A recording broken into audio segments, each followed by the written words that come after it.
ये लालू यादव ने आनंद मिश्रा को सेटिंग कर दिया है मिथिलेश जी का वोट काटने के लिए। हमारा घर में गया, हमारा कार्यालय में गया कि साहब मुझको नौकरी नहीं करना है, बीजेपी करना है। मैं बोला तुम इतना अच्छा आदमी हो, सचमुच जाके बीजेपी करेगा? मैं बोला नहीं बीजेपी करूंगा। बोला टिकट टिकट, बोला टिकट टिकट नहीं चाहिए, हम तो बीजेपी का सेवा करूंगा। जो भी इस चुनाव में इंडिपेंडेंट लड़ता है, ये मालूम कर लीजिए, पक्का मान लीजिए, ये कांग्रेस और लालू यादव का सुपारी लेके लड़ रहा है, बाकी कुछ नहीं कर रहा है। उनको पैसा कहां से मिल रहा है चुनाव लड़ने के लिए? आसाम में तो पैसा नहीं है, तो पैसा कहां से मिल रहा है? उनका भी फोन ऑन चेक करना चाहिए, तेजस्वी लालू से दिन में कितना बार बातें करता है। कांग्रेस का मीटिंग में जय श्री राम सुनाई देते हैं क्या? ये आनंद मिश्रा का मीटिंग में जय श्री राम सुनाई देते हैं क्या? देते हैं क्या? भाई और बहनों, ये लालू यादव ने आनंद मिश्रा को सेटिंग कर दिया है मिथिलेश जी का वोट काटने के लिए। दिया है कि नहीं दिया है? वो आसाम में था, मुझको बोला साहब मुझको VRS दीजिए, मैं बीजेपी को सेवा करने जा रहा हूं। अरे मेरा तो मालूम नहीं था, वो झूठ बोल रहा था। झूठ बोलने से तो मैं आने ही नहीं देता था उनको। हमारा घर में गया, हमारा कार्यालय में गया कि साहब मुझको नौकरी नहीं करना है, बीजेपी करना है। मैं बोला तुम इतना अच्छा आदमी हो, सचमुच जाके बीजेपी करेगा? मैं बोला नहीं बीजेपी करूंगा।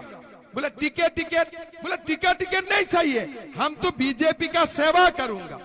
फिर यहाँ आके देखिए, बुलेट चला रहा है और बोल रहा है कि मुझको वोट देना। अरे लोग, मोदी जी को वोट देना, किसी को दूसरा को वोट नहीं देना है, आप ये पक्का मान लीजिए।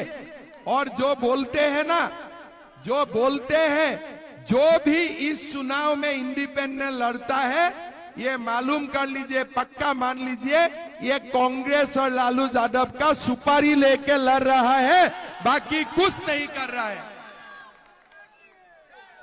अगर कोई लड़का अच्छी लड़का होते थे, इंतजार करते थे कि मेरा भी नंबर आएगा, इंतजार करते थे। लेकिन जो इंतजार करने का भी उनका पेशेंस नहीं है, उनको पैसा कहां से मिल रहा है चुनाव लड़ने के लिए? आसाम में तो पैसा नहीं है, तो पैसा कहां से मिल रहा है? उनका भी फोन ऑन चेक करना चाहिए, तेजस्वी लालू से दिन में कितना बार बातें करता है। भाई और बहनों, हमारा एक ही काम है चुनाव में, मोदी जी को जिताना है और 400 सीट दे के जिताना है। जिताना है कि नहीं जिताना है? देखिए, मैं आप लोगों को बताना चाहता हूं, राम मंदिर हो गया, लेकिन हमारे और काम बाकी है। कृष्ण जन्मभूमि बना क्या? अभी भी कृष्ण जन्मभूमि में, मथुरा में शाही ईदगाह है कि नहीं? अभी भी बनारस में बाबा विश्वनाथ का सामने ज्ञानवापी मस्जिद है कि नहीं? तो हिंदू राम मंदिर से चुप बैठने वाला नहीं है। हमें कृष्ण जन्मभूमि भी चाहिए, हमें ज्ञानवापी मंदिर भी चाहिए। भाई और बहनों, मिथिलेश जी को क्यों जिताना है? हम हिंदू हैं, हमें कृष्ण जन्मभूमि भी चाहिए, हमें ज्ञानवापी मंदिर भी चाहिए। इसीलिए हमें मिथिलेश तिवारी को जिताना है। जिताना है कि नहीं जिताना है? भाई और बहनों, आज मोदी जी को 400 सीट क्यों चाहिए? हमारा असम में 36% मुसलमान है, बिहार में भी है। मैं मुसलमान समाज का बीच में जाता हूं और मैं बैठ लेता हूं, बैठ के मैं पूछता हूं कि मेरा एक शादी ही मैं संभाला नहीं पा रहा हूं, तुम लोग यार 4 शादी कैसे संभालता है? आप एक लोग, आप सोचिए, पहला बीबी को शादी करेगा, 5 साल बाद दूसरा को लेके आएगा, 10 साल का बाद तीसरा को लेके आएगा, 15 साल का बाद चौथा को लेके आएगा। पहला वाला का क्या होगा? वो बेटी रो के नहीं रहेगा क्या? पहला वाला पत्नी का हालत क्या होगा, सेकेंड वाला पत्नी का हालत क्या होना चाहिए। ये 4 बार शादी करने वाला दुकान बंद होना चाहिए कि नहीं होना चाहिए। ये 4 बार शादी करने वाला दुकान बंद होना चाहिए कि नहीं चाहिए। हमारा देश में यूनिफॉर्म सिविल कोड आना चाहिए कि नहीं आना चाहिए। भाइयों और बहनों, 300 सीट में 300 सीट मिला, मोदी जी ने राम मंदिर दिया, 370 हटाया।